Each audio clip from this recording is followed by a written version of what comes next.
क्या आप भी पीएम किसान योजना की 23वीं किश्त का इंतजार कर रहे हैं? क्या आपके खाते में पिछली किश्त का पैसा नहीं आया था? क्या इस बार भी 2,000 रुपए अटक सकते हैं? और आखिर कौन कौन से किसान हैं जिन्हें पीएम किसान योजना का लाभ मिलेगा? अगर आप भी इन सवालों के जवाब जानना चाहते हैं तो इस वीडियो को आखिरी तक जरूर देखें, क्योंकि आज हम आपको बताएंगे पीएम किसान योजना की 23वीं किश्त से जुड़ी बड़ी अपडेट। किसका पैसा रुकेगा, किसे कितना फायदा मिलेगा और कैसे घर बैठे अपना स्टेटस आप चेक कर सकते हैं। नमस्कार, आप देखना शुरू कर चुके हैं न्यूज़ 18 का डिजिटल प्लेटफॉर्म। मैं हूं आपके साथ सृष्टि शेखर। देश के करोड़ों किसानों के लिए पीएम किसान सम्मान निधि योजना किसी बड़ी राहत से कम नहीं है, ये हम सब जानते हैं।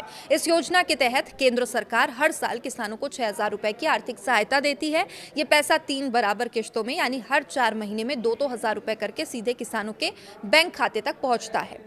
अब तक मोदी सरकार पीएम किसान योजना की 22वीं किश्त जारी कर चुकी है और आखिरी यानी 22वीं किश्त 13 मार्च को प्रधानमंत्री नरेंद्र मोदी ने असम से जारी की थी। उस समय सरकार ने 9 करोड़ से ज्यादा किसानों के खाते में करीब 18,640 करोड़ रुपए ट्रांसफर किए थे, लेकिन उस दौरान भी लाखों किसान ऐसे थे जिनके खाते में पैसा नहीं पहुंचा।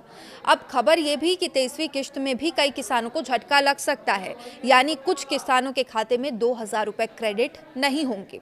अब सवाल उठता है कि आखिर किन किसानों का पैसा अटक सकता है? तो सबसे बड़ा कारण है ई-केवाईसी पूरा नहीं होना। अगर आपने अभी तक अपनी ई-केवाईसी नहीं करवाई है तो आपकी अगली किश्त रुक सकती है। सरकार ने साफ कर दिया है कि पीएम किसान योजना का लाभ लेने के लिए ई-केवाईसी जरूरी है। इसके अलावा जिन किसानों का आधार कार्ड उनके बैंक खाते से लिंक नहीं है, उन्हें भी परेशानी का सामना करना पड़ सकता है, क्योंकि सरकार डीबीटी यानी डायरेक्ट बेनिफिट ट्रांसफर के जरिए पैसा सीधे आपके बैंक अकाउंट पर भेजती है। अगर बैंक अकाउंट और आधार लिंक नहीं होता तो पैसा ट्रांसफर फेल हो जाता है। कुछ मामलों में किसानों की जमीन का सत्यापन पूरा नहीं होने की वजह से भी किश्त अटक जाती है, और वही गलत बैंक डिटेल, बंद बैंक खाता या नाम में किसी प्रकार की गड़बड़ी भी इसकी वजह बन सकती है। इसलिए अगर आप चाहते हैं 23वीं किश्त का पैसा बिना किसी रुकावट के आपके खाते तक आ जाए, अभी से सभी जरूरी काम आप पूरे कर लीजिए। अब बात करते हैं ई-केवाईसी आखिर करना कैसे है। सबसे पहले आपको पीएम किसान योजना की आधिकारिक वेबसाइट पर जाना है।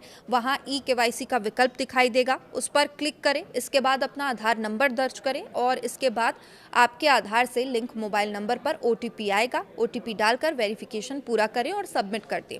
अगर आपका मोबाइल नंबर आधार से लिंक नहीं है तो आप नजदीकी सीएचसी सेंटर पर जाकर बायोमेट्रिक ई-केवाईसी भी करवा सकते हैं।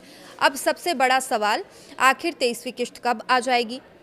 सरकार की तरफ से अभी तक कोई आधिकारिक तारीख घोषित नहीं की गई है, लेकिन पिछले रिकॉर्ड्स को अगर देखें तो उम्मीद है कि जून, जुलाई या अगस्त के पहले सप्ताह में ये राशि जारी हो सकती है।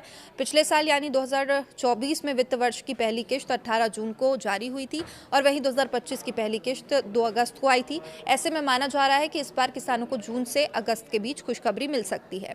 अब जानते हैं कि पीएम किसान योजना का स्टेटस कैसे चेक करें। सबसे पहले पीएम किसान की ऑफिशियल वेबसाइट पर जाएं। इसके बाद बेनिफिशियरी स्टेटस वाले विकल्प पर क्लिक करें, अपना आधार नंबर या बैंक अकाउंट नंबर दर्ज करें और फिर गेट डेटा पर क्लिक करें। इसके बाद आपकी स्क्रीन पर पूरी स्टेटस दिखाई देगी। यहीं से आप ये भी देख सकते हैं कि आपका पेमेंट हुआ है या नहीं हुआ है, मतलब आया है या नहीं आया है। अगर आपका नाम लाभार्थी सूची में नहीं है और पेमेंट पेंडिंग दिख रहा है तो तुरंत संबंधित अधिकारियों से आप संपर्क करें। सरकार लगातार फर्जी लाभार्थियों को हटाने का भी काम कर रही है और यही वजह है कि दस्तावेजों की जांच और सत्यापन प्रक्रिया पहले से ज्यादा सख्त है। इसलिए किसानों को यह भी सलाह दी जाती है वे अपने सही जानकारी समय रहते अपडेट रखें। अगर आपने अभी तक ई-केवाईसी नहीं किया है, बैंक खाते को आधार से लिंक नहीं कराया है और दस्तावेज अपडेट नहीं किया है तो देर मत कीजिए, क्योंकि छोटी सी गलती की वजह से आपके 2,000 रुपए अटक सकते हैं। तो पीएम किसान योजना की 23वीं किश्त से जुड़ी बड़ी अपडेट लगातार हम आप तक पहुंचा रहे हैं और उम्मीद है कि 23वीं किश्त भी जल्द आ जाएगी। देखते रहिए न्यूज़ 18। नमस्कार।